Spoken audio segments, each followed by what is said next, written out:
दोस्तों नमस्कार। नूर news only views पर आज हम जहां पर हैं ये शहीद स्मारक का मंच है, जहां पर कि आज फंदा नाच करके नाटक हुआ।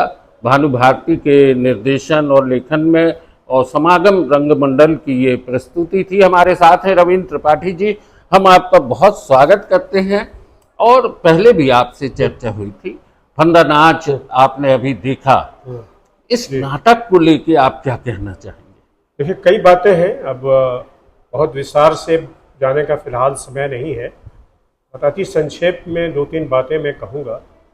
एक तो है कि ये नाटक बहुत अच्छा है, पहली बात तो ये है।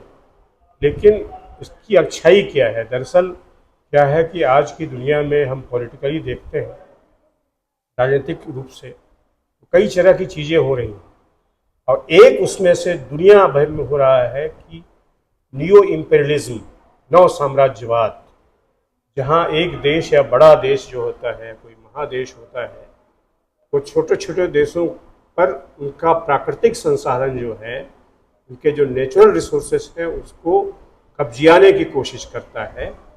और जो जिस देश या जिन देशों की प्राकृतिक संपदा को हड़पने या हथियाने की कोशिश करता है, वहाँ का राजतंत्र या वहाँ की राज्य सत्ता तो उसके सामने में समर्पण कर देती है।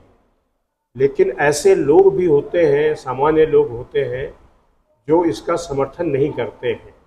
तो इसमें भी एक गार्ड है जो दूसरे देश यानी कंटिकाधीश जो आया हुआ है कोटर राज्य में, वहाँ आया हुआ है और उसको सलामी के लिए पैरेड हो रहा है। तो गार्ड टंगड़ी मार देता है कंटिकाधीश में और बड़ा अफरा तफरी में जाता है। बहुत रोचक प्रसंग है ये।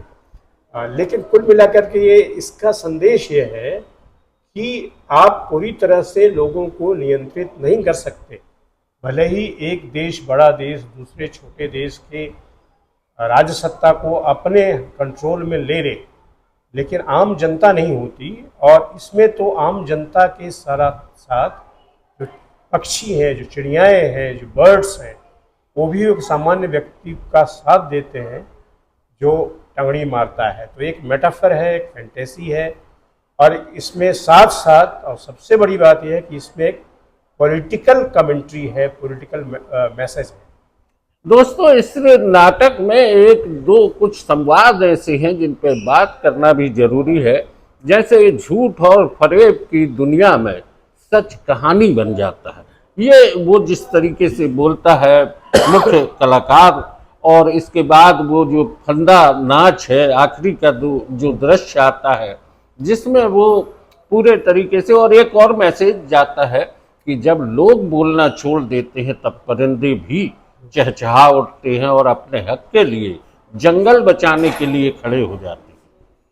देखिए, यही तो है इस नाटक में। जैसा कि आपने बताया वैसे डायलॉग है, कई और भी ऐसे डायलॉग हैं इसमें।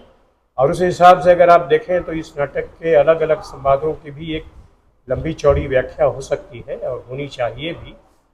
लेकिन यह बात जो आपने अभी कही, उसका जो असर है या उसका जो मैसेज है, उसकी जो मैसेजिंग है, वो यह है कि लोग अंततः रिएक्ट करते हैं।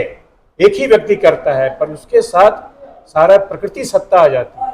जो नेचर है, जो प्रकृति है, वो इसमें बड़ा इम्पोर्टेंट रोल प्ले करती है। चिड़ियाँ क्यों आती हो? जंगल बचाने के लिए आती हैं। कि आप जंगल के नीचे जो खनिज है उसका दोहन न करें, उसका विनाश न हो। तो जो चिड़ियाँ हैं, पक्षी हैं, वो सब उस गार्ड के साथ आती हैं। क्योंकि वो जो गार्ड है वो इसलिए ऐसा करता है, टंगड़ी मारता है, कि उसके अंदर जो है वो चिड़िया चहचहाती है, उसके बाद वो ऐसा करता है। तो ये एक प्रकृति और मनुष्य का जो रिश्ता है वो भी इस नाटक में है। तो दोस्तों ये फंदा नाच नाटक सिर्फ नाटक नहीं, आज के दुनिया की तस्वीर और राज सत्ताओं की लोलुपता जो है, जिस तरीके से जंगल, जमीन और खनिज को हड़पने और हथियाने की कोशिशें होती हैं, उन पर सीधा प्रहार है।